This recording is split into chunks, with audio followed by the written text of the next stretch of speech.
可能会有人好奇，这个 FS 的电王素质这么好，还这么便宜，那么我为什么还要升级成真骨雕呢？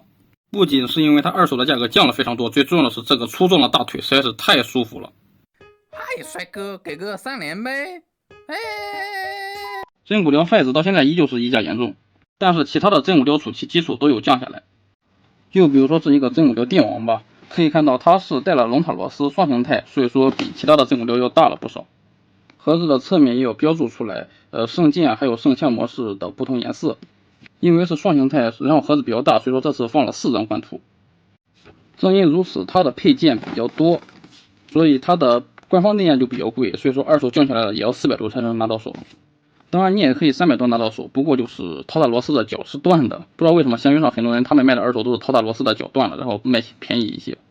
上层配件看着非常的丰富是吧？但是下层就要让你失望了。没错，下层只有手型，虽然说手型非常多，但是这个系数的尺寸也就是1/3差不多吧。然后我们把主体拿出来，然后按照说明书的指示，把4个收纳状态下的武器给挂在腰上。挂好了，效果非常的 nice。但是我发现它这个裤衩子是歪的，然后左边的这一个屁帘它是往下耷拉着，抬不上去，或者说是它不举。看一下背面是一样的难受，没办法，修一下吧。泡个开水把腰给拆开，因为不是通病也比较简单，所以说没有录视频。很多人都抱怨说真骨雕电王的大腿太粗了，接受不了。实际上你看实物的话，确实是挺舒服的，最起码比真骨雕雅基陀那种细长竹竿要舒服的多吧。只是光图看了确实是格外的粗，让人难以接受。它整体的体型我感觉是十分的舒服。重量方面是52克，我们也可以看到它在胳膊肘还有这个膝盖上都是有斜关节，这就意味着它是欧资之后的产品，也就意味着这玩意儿品控会很拉。欧资之后的产品嘛，肯定是大部分都是拉垮的离谱的，这个电王也不例外。反人类的逆天大水口，就算是出版也会有模具的问题，浑身各种莫名其妙的划痕。不过还好身上的漆面没啥问题，红色和银色都是特别的漂亮。额头上面的雕刻是十分的清楚，也有做深线。总的来说，整体的水准比更新出的圣干圣斧形态要强了很多。最大的亮点还是在于它腿型做的比较舒服。而双形态我不认为是玩法上的优势，反而是一种累赘。首先，它让这个盒子更加的臃肿，不能和其他的真骨雕放一起搭配。最重要的是，换装可能会有掉件的风险增加。然后就是无意义的增加买一个圣剑形态的成本，实在是要贵了好多钱。而且我估计闲鱼上那些断脚的原因，肯定和换装脱不了关系。不只是换装的时候不小心把它给掰断了，最重要的是它确实是又长又细，肯定是轻轻往后一按就会断掉。我有一个猜想，就是说他们换装的时候这样直接拆肯定是不好拆的，所以说需要拔腰。拔腰的话就直接一使力气，这样手一缩就直接把这个脚给按断了。所以本期视频我们就不演示给这个陶塔螺丝换装成圣枪模式了。相对的，我们再买一个粗版的月台形态，然后换给他看一下，做一下评测。毕竟买的这一个电王里面包含了圣枪模式，你不用就是浪费了。想占我的便宜不可能，再买一个月台。然后我们来看一下可动，首先低头幅度不大，抬头也非常的小，转动没问题。肩胛设计的是和胸连在一起的。就这么一个小旋关节，幅度非常的小，然后胳膊上也是会有一个自带的肩胛，这样的话胳膊的平台是能够接近90度，大风车不行，因为会被这么一个肩胛给干涉住。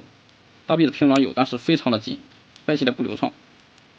胳膊肘这里有一个飞边，不知道是不是通病，然后这个转动还是非常的紧实的，曲轴紧实度感觉适中，紧一点的话就有可能把斜关节给掰断，再松一点的话就是松的难以接受。这一点阻尼感比欧资强很多，这样的话它大概150度，手腕的可动是非常的 nice， 胸腰就非常的一般了，转动没问题，大腿平转，然后前踢是能够达到90度多一点，后踢能够达到接近70度，侧踢能够勉强接近90度，这是在有这个的干涉的情况下。大腿太粗壮有干涉，所以说这样屈膝只有120度多一点。脚腕向内幅度非常大，向外有一点点脚尖。然后很多人抱怨它这一个替换的大腿甲容易掉，其实是你没有卡到位。我们拆下来看一下，这玩意儿它并不是一个方形的桩，这其实是个 L 型的钩，你是没有勾住，所以说一碰就掉，你把它当成一个卡桩卡进去了。它这个钩子是向上勾的，所以说你要这样从下往上卡进去，这样的话就卡住了，就不会出现你那样这样手一粘，手上的汗一粘就会把它粘下来的情况。只要你不是这样向下拽着它往外掰的话，就不会掰下来，还是挺牢固的。然后看一下配件，龙塔罗斯的话就是一个带着脖子的头，还有一个前胸甲，是前胸甲没有后胸甲。正因如此，所以说你想要换装的话，只能是用旧电网，不能用新电网，因为新电网它的胸不是分开的，是整个的胸，只有用旧电网的后半个胸才能够换装成这一个龙塔罗斯。那就是两个腿甲，刚才也说了，那就是一个替换的腰带中间这一个图案，还有一把枪，然后这个剑就是升剑的嘛，然后这两个是通用的。对，和腰带是同模换色，我们就来看一下头和这个胸甲。这个副眼可以看到非常的通透，纹路看得非常的清楚，就是担心这个龙须还有龙角容易断呀。我感觉它这个角绝对要比桃子的角要更容易断，只是有一些弹性。桃子它那个透明零件是没有什么弹性的，所以说非常的脆。它这个有一定的弹性韧性，所以说应该不会弄断它。然后这个前胸甲，他们4个人都是后背羽完全一样的，这个所以说它只给了那个前胸甲，特别的酷。紫色和银色的分色很漂亮，也是带一个同款的肩甲。龙爪里面是2块透明零件，是五光十色渐变色的那种，特别的漂亮。剑就没什么好看了，就是那么4节组装起来变成的。正反面没有透色就行，要求不高。然后它这个剑并不能够拔起来还原剧中的大招效果。然后看一下2张车票，分别是打开还有未打开的状态，区别就是大概类似于钱包一样折叠过来，所以说这一面只有透明零件，这一面是直接印，然后它的透明件是在背面都有还原出来，还原的非常的 nice。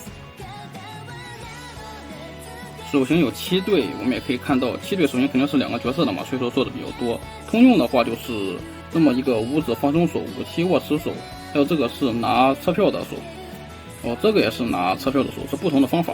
这个呢是这样握住车票，这种呢就是你这样捏住车票，2种不同的握持车票的手。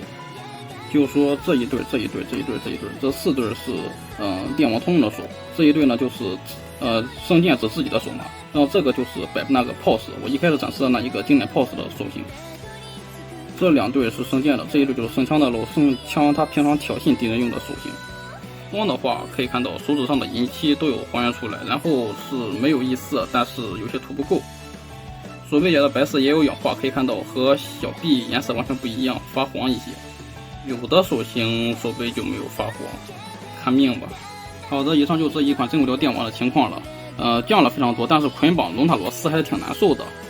然后大家玩的时候注意一下，我多次把玩总感觉老是会压到头顶，所以说就容易碰到尖把它给压断。所以说大家玩的时候一定要注意一下，最好是调整的时候把头给摘下来。然后 FS 的这个姿势就不要摆了，感觉容易站不稳，站不稳的话就摔倒，就会把这一个尖给摔断。这个尖太容易断了，实在是离谱。那有了真骨雕，这个 FS 怎么办呢？素质这么好，然而我却忍心把它给淘汰掉了。别忘了，它被夸还有一个原因就是它自带双形态，自带月台形态。那我们把它还原成月台形态不就好了吗？好的，我们就下期真骨雕老月台评测不见不散。